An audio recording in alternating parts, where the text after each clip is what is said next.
Hello Chem1B, this is our solutions chapter, video 7, and we're going to continue talking about vapor pressure lowering, our colligative property here. In this video, we're going to discuss situations where both the substances involved in our solution are volatile. In the last video, we talked about how we calculate vapor pressure when we have a non-volatile solute dissolved in a volatile solvent. In this video, we're going to discuss situations where both substances that we're mixing together have significant vapor pressures, and in that situation, it is a little bit more complex how this all works out. So, if we think about if I mix two volatile liquids, the total vapor pressure of that solution will be the sum of the vapor pressures of each substance.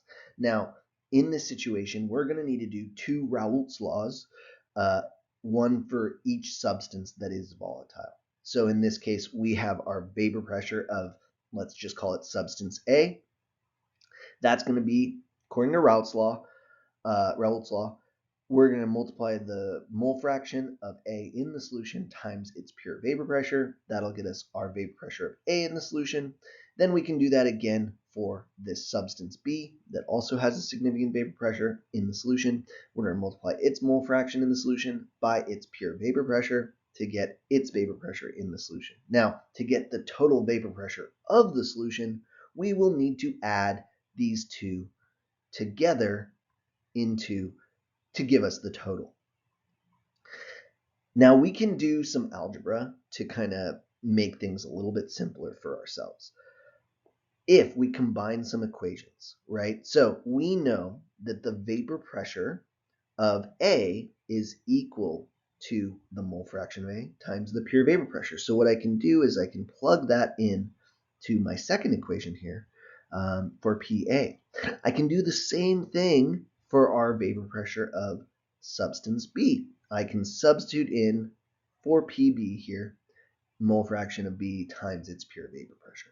And what that'll do is it'll give us this equation here. Now, in addition to this, there are some rules about mole fractions that we should definitely know. One of those rules is that if we think about how mole fractions work, the mole fraction of all the substances in a solution have to always add up to 1. So for instance, the mole fraction of A plus the mole fraction of B has to be equal to 1. Now I can rearrange this to solve for one of my substances. If I think about what that is equal to for mole fraction of B, I can say, hey, 1 minus the mole fraction of A is equal to my mole fraction of B. And this will allow me to further substitute in this expression in for mole fraction B to get my total vapor pressure equation here. And this is a good equation because it allows us to calculate like mole fractions of two different substances. We can eliminate one of the unknown variables. There are situations where we will definitely use this equation. So let's do a problem where we have two volatile components, right? So in this solution, we have a mixture of toluene and benzene, 25 grams of each one, right? So I have 25.0 grams of toluene, which is C7H8, and 25.0 grams of benzene, which is C6H6. I want to know what the mole fractions of each one of these guys are and what the total vapor pressure of the system is. So I can calculate a couple things. I need to calculate first what the mole fractions of these two are so that I can get what the vapor pressures of each one are. Once I have those two, I can calculate the total vapor pressure of the system. Now we are given that we have 25 grams of each toluene and benzene, and we know that the pure vapor pressure of benzene is 93.4 torr, and the pure vapor pressure of toluene is 26.9 torr. So I need mole fractions first, which means I need molar masses. So I need to calculate the molar masses of both toluene and benzene given their formulas. And this gives me, for toluene, a molar mass of 92.15 grams per 1 mole of C7H8. And 25 divided by that gives me approximately 0.271 moles of toluene. I'm just going to kind of abbreviate it T now. We can also do this for the benzene, C6H6. The molar mass of C6H6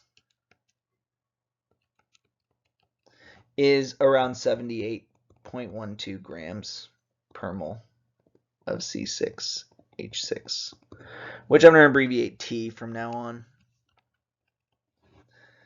This should give you about 0.320 moles of benzene.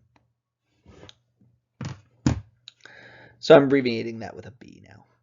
All right, so now that I have their mole values, I can get the mole fraction of one of them, right? So let's say mole fraction of toluene would be 0.271 moles of toluene divided by the sum of 0.271 moles plus 0.320. That's really small. Let's try again. So our mole fraction of toluene would be equal to 0.271 divided by 0.271 plus 0.320. And this should give you a mole fraction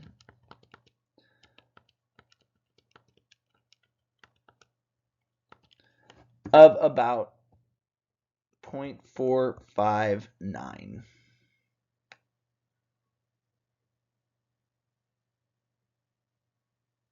Or 0.45, yeah, we'll just say 0.459. Mole fraction of benzene can be calculated the same way, or hey, we know 1 minus the mole fraction of toluene is equal to the mole fraction of benzene, or in other words, 1 minus 0.459 gives me 0.541. Now I can solve for these two vapor pressures respectively, right? I know the vapor pressure of toluene in the solution is going to be equal to its mole fraction, 0.459, times its pure vapor pressure, 26.9 torr. If I do that out, I get 12.3 torr as my vapor pressure in the solution for toluene. We can do this again for benzene. Vapor pressure of benzene is going to be equal to its mole fraction, 0.541, times its vapor pressure, 93.4 torr. And this will be equal to 50.5 torr. Now that I know both the individual vapor pressures, I can solve for the total vapor pressure in the solution, which is just going to be equal to our 12.3 torr plus our 50.5 torr. Or in other words, 62.8.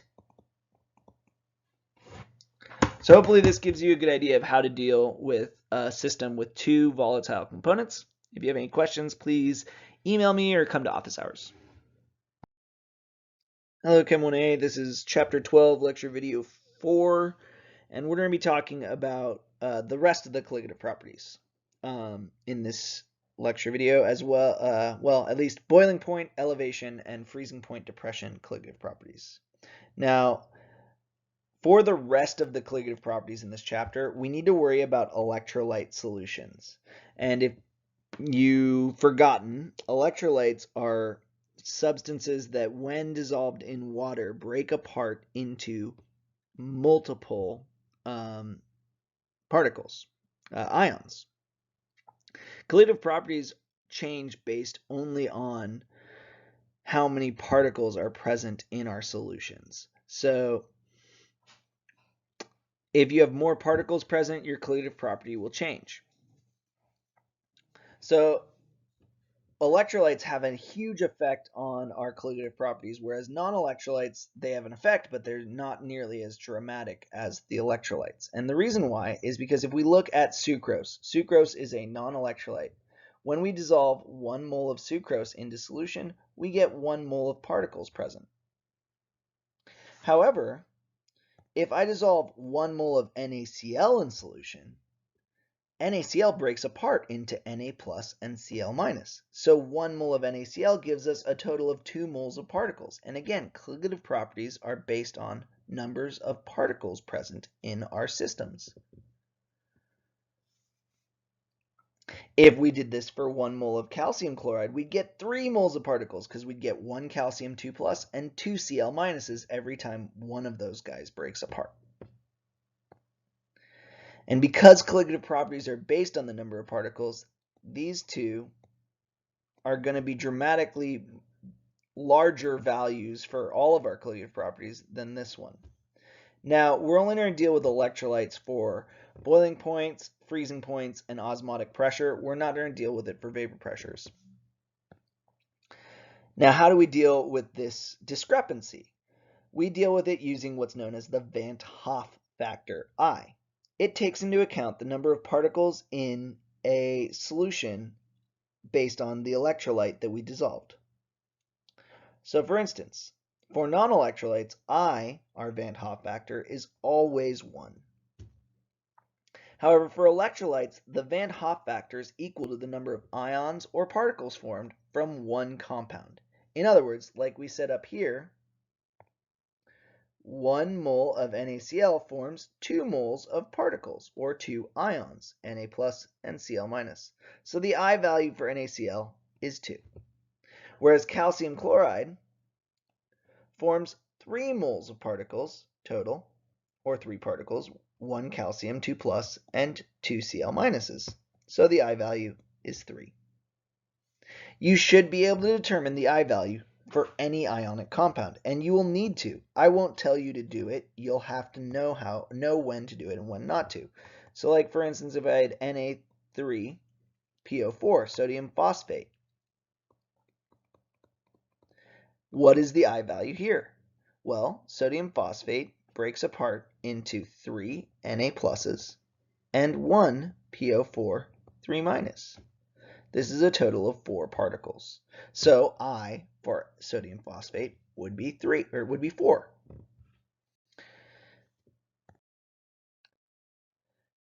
Colligative properties for these electrolytes, these values that we just came up with, we learned how to do, are really only accurate at low concentration.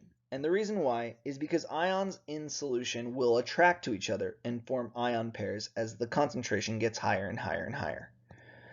This means that they only really act as separate particles at very low concentration. In most electrolyte solutions, the I value that we expect, like 2 for sodium chloride, is going to be slightly smaller in reality. Especially true for multiply charged ions, where we have large positive or large negative charges. The I value gets even smaller much faster as concentration increases.